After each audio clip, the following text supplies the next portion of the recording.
আমি ইন্টারমিডিয়েট থাকতে আইসিটি পড়ছি, স্যার আমার পরিচিত। তো স্যারকে আমি বললাম, স্যার আমি তো আপনার ক্যাম্পাসে আসছি, আসেন নাকি? যেহেতু আমি জাহাঙ্গীরনগর বিশ্ববিদ্যালয়ে পড়ি, অনেকদিন ধরে স্যারের সাথে দেখা সাক্ষাৎ নাই, সেহেতু আমি স্যারকে ফোন দিছি, স্যার আসেন নাকি, আমি তো আপনার ক্যাম্পাসে আসি। তখন স্যার আমাকে বললো, হ্যাঁ আমি তো ডিপার্টমেন্টে আছি, তুমি উপরে চলে আসো। তা আমি আমার সাথে যারা ছিল সবাইকে নিয়ে আমি উপরে চলে গেছি। উপরে যাওয়ার পরে দেখতেছি স্যার ক্লাস নিচ্ছে। স্যার আমার বলতেছে, তুমি ফার্স্টের রুমে বসো, আমি ক্লাস শেষ করে তোমার সাথে কথা বলতেছি। তো স্যার আরও কয়েকজন স্টুডেন্ট ছিল যারা স্যারের কাছে আইসিটি প্রাইভেট পড়তো।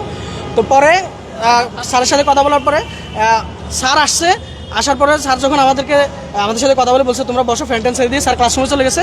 এরপরে ছাত্রদলের এই কলেজের কমিটির ছেলেপেলে ওরা গিয়ে আমাদেরকে জিজ্ঞেস করতেছে, তোমরা কারা, তোমরা কলেজে কী জন্য আসছো, তোমাদেরকে কলেজে কে আসতে বলছে। তারপরে গালিগালাজ করতেছে, কোন জানোয়ারের বাচ্চা, কোন শালার ভূত, মানে এভাবে গালিগালাজ করতেছে বিভিন্ন ধরনের। তো তোদেরকে কলেজ আসতেছে, তোরা কে, তোরা সবগুলো শিবির, তোরা শিবির করছ, তোরা কলেজে কী জন্য আসছিস, তোদেরকে কলেজে আসার অধিকারকে দিয়েছে, তোদের কমিটি কই, তোদের কমিটি নিয়ে কলেজে আয়। এভাবে করে আমাদের সাথে তর্ক বিতর্ক করে একটা পর্যায়ে আমাদেরকে জিজ্ঞেস করতেছে, তোরা কোন কলেজের স্টুডেন্ট। তখন যে দুজন সিদ্ধেশ্বরী কলেজে ছিল তারা বলতেছে, ভাই আমরা এই কলেজের স্টুডেন্ট, ভাইরা আমাদের সাথে আসছে, আমরা একটু জসিম স্যারের সাথে দেখা করতে আসছি।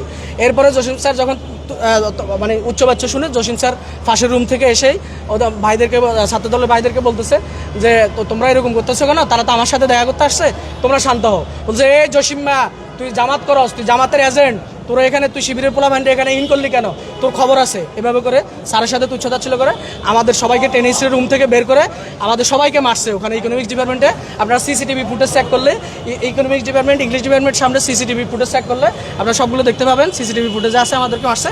মারতে আমাকে দৌড়ানো দিয়ে আমি দৌড়ে ইকোনমিক্স ডিপার্টমেন্টে ঢুকে দরজা লাগাই দিছি। দরজা লাগাই দেওয়ার পরে ইকোনমিক্স ডিপার্টমেন্টের দরজা লাগাই দেওয়ার পরে একজন ম্যাম বলতেছে, তুমি দরজা খোলো, আমি দেখতেছি বিষয়টা। পরে ম্যামকেও ধাক্কা দিয়ে এভাবে করে ফেলে দিয়ে বলতেছে, আমরা দেখতেছি। এরপর ওখান থেকে আমাদেরকে বের করে আনছে। বের করে আনি আমাদেরকে মারতে মারতে প্রিন্সিপালের রুমে আনছে। প্রিন্সিপালের রুমে আনার পরে প্রিন্সিপালের সামনে আপনারা যদি প্রিন্সিপালের রুমের 1:30 থেকে 2:30টার মধ্যে যদি প্রিন্সিপালের রুমে সিসিটিভি ফুটেজটা চেক করেন, সানির যে হাতল, সানি ভাইয়ের যে হাতল, সানি ভাইয়ের হাতল, উনি গতকাল অ্যাক্সিডেন্ট হয়েছে কি একটা ইয়েতে, সানি ভাইয়ের হাতল নিয়েই, সানি ওরফে সোহেল ভাই, ওনার হাতল নিয়েই আমাকে দৌড়াই প্রিন্সিপালের চারপাশে ঘুরে ঘুরে আমাকে মারার জন্য ইয়ে করছে। এরপরে ওখানে না ফেরে সানি ভাই আমাকে একটা থাপ্পড় দিয়ে ওই রুমে ঢুকাইছে। ঢুকানোর পরে ফার্স্টে প্রিন্সিপাল স্যার ওখানে হয়তো একটা সভাকক্ষ যেটা আছে মিটিং রুম, সেই মিটিং রুমে আমাদেরকে ঢুকাই, আমাদেরকে তারা ইচ্ছা মতো মারছে। অনেকক্ষণ ধরে কিল, ঘুষি, লাথি, এই যে আমার ঠোঁট ফাটাই ফেলছে, দেখেন এই যে কান ফুলে গেছে, গাল ফুলে গেছে। আমরা টোটাল আমরা ছিলাম 7 জন, আমরা 7 জন ছিলাম। আমাদের 7 জনকে তারা মারছে, ইচ্ছা রকম মারছে। মারার পরে এরপরে হ্যাঁ এই যে আমার এই ঠোঁট ফাটাই ফেলছে, এই যে ভাইয়ের এই যে ঠোঁট ফাটাই ফেলছে, সবাইকে মারছে। এই যে ভাইয়ের গেঞ্জি ছিঁড়ে ফেলছে। এরপরে তারপরে প্রিন্সিপাল স্যারের রুমে মারার পরে তারা ইচ্ছা রকম আমাদেরকে মারার পরে তারপরে আমরা আমাদের মহানগর সভাপতি যিনি ইমদাদুল হক ভাইকে আমি ফোন দিই যে ভাই আমাদেরকে এখানে আটক করে রাখছে, আপনারা আসেন। তখন হয়তো ভাইকে পাঠাচ্ছে, দায়িত্বশীলরা এসে তারপর আমাদেরকে এখান থেকে দায়িত্বশীল এবং পুলিশ এসে তাদের থেকে আমাদেরকে উদ্ধার করছে। মানে আপনি বলতে চাচ্ছেন, আপনার কথা শুনে যেটা মনে হলো যে মানে আপনার কলেজে ঢোকাকে কেন্দ্র করে এই সমস্যাটা হয়েছে। কলেজে ঢোকাকে কেন্দ্র করে না, বিশেষ করে কলেজে তো আমরা ঢুকছি, কিন্তু ঢোকার সময় আমাদেরকে কোনো বাধা দেওয়া হয় নাই। আমাদেরকে বাধা দেওয়া হয় না যে তোমরা কারা, কোথায় যাচ্ছ, কি জন্য যাচ্ছ, আপনারা সিসিটিভি ফুটেজ চেক করতে পারেন কলেজ ক্যাম্পাসের। আমাদেরকে কোনো বাধা দেওয়া হয় নাই। কিন্তু যখন আমরা স্যারের ওখানে গেছি, জসিম স্যারের সাথে যখন সাক্ষাৎ করতে গেছি, তখনই আমাদের সাথে পরিকল্পিতভাবেই মব সৃষ্টি করে আমাদের উপর এলোপাতারি গণদোলায় আমাদেরকে দিচ্ছে। তারা প্রায় 40-50 জন ছিল। আচ্ছা, এই বিষয়ে আরেকটু আহত একজন বললো যে শিবির হামলা করছে তার উপর। ওগুলো হচ্ছে বাইরের ঘটনা, ওগুলো বাইরে কি হয়েছে বলে আমরা জানি না, কিন্তু আমাদের তো ভিতরে আমাদেরকে আটকে রাখছে। ওনাদের বক্তব্য, আমাদেরকে তারাই রুম থেকে অফিসে নিয়েছে, রুম থেকে অফিসে নিয়েছে আমাদের।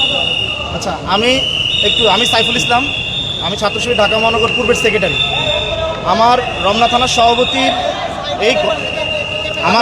সভাপতি এজিএম বাপ্পি, আমি খবর পাই সে মহানগর সভাপতিকে জানায় যে তাকে আটকে রাখছে। তাকে আটকে রাখার এই মেসেজ আমি শুনে আমি একজন ভাইকে নিয়ে, আমাদের মহানগরের একজন ভাইকে নিয়ে আসি এখানে, যে প্রিন্সিপাল স্যার বা দায়িত্বশীল যারা তাদের সাথে কথা বলবো। আমরা ক্যাম্পাসে আসার সাথে সাথে এখানে অতর্কিতভাবে অনেকগুলি ছেলে আমাদের উপর হামলা করে। আমি তাদের পরিচয় জানি না, নিঃসন্দেহে তারা কোনো আক্রোশের বসবাসটা করে। আমাকে সেভ করতে গিয়ে আমার এই ভাই আহত হয়েছেন। পরবর্তীতে আমাদের এখানে ছাত্রদলের অনেকে আমাদের সাথে কথা বলে, আমাদের সাথে উদ্ধত আচরণ করে। এখানে পুলিশ এসে পরবর্তীতে পরিস্থিতি কিছুটা শান্ত করার চেষ্টা করে। আমরা দাবি জানাচ্ছি এখান থেকে সিসি ফুটেজ যেগুলো আছে এগুলো কালেক্ট করার জন্য। এটা তো ফ্যাসিস্ট আমলের কোনো সময় না, যে সময়টা এসে শেখ হাসিনা ছাত্রলীগ যেভাবে করতো তারেক রহমানের ছাত্রদল সে আচরণটা করবে। আজকে কি আমরা তো হয়েছে এটা এটা চাচ্ছি না। বলেন? আজকে কি এখানে হয়েছে আমাদের এটা অনেক ভাইদের উপর তাদের একটা ক্যাম্পাসে প্রবেশ করতেই পারে, এখানে এরকম না যে তারা এখানে এরকম কোনো আচরণ করছে যেটা বিধিনিষেধের বাইরে, প্রবেশ করতে পারবে না এরকম কোনো বিধিনিষেধ এখানে সিদ্ধেশ্বরী কলেজে নাই। তারা ক্যাম্পাসে ঢুকছে এইটাই কেন্দ্র করে তাদের উপর হামলা করবে। এখানে একজন ভাই শব্দ চয়ন করছেন সংঘর্ষ কোনো বিষয় না, তাদের উপর হামলা করা হয়েছে। সংঘর্ষ দুই পক্ষের হয়, হামলা এক পক্ষ থেকে হয়। এটা আমাদের ভাইদের উপর হামলা করা হয়েছে। আমি এটা জানার সাথে সাথে এখানে আসছি শুধুমাত্র পরিস্থিতি জানার জন্য এবং আমার ভাইকে নেওয়ার জন্য। পরবর্তীতে আমাদের উপর হামলা করে, যেখানে আমরা তো দুজন ছিলাম, এখানে আমরা তো সংঘর্ষে লিপ্ত হওয়ার জন্য দুজন আসি নাই, আসলে এখানে অনেক লোক আসতাম সংঘর্ষ করার জন্য। একটু আপনার নাম আর পদবিটা বলুন। আমি সাইফুল ইসলাম, ঢাকা মহানগর পূর্বের ছাত্র শিবিরের সেক্রেটারি। আমরা এই বিষয়ে এখন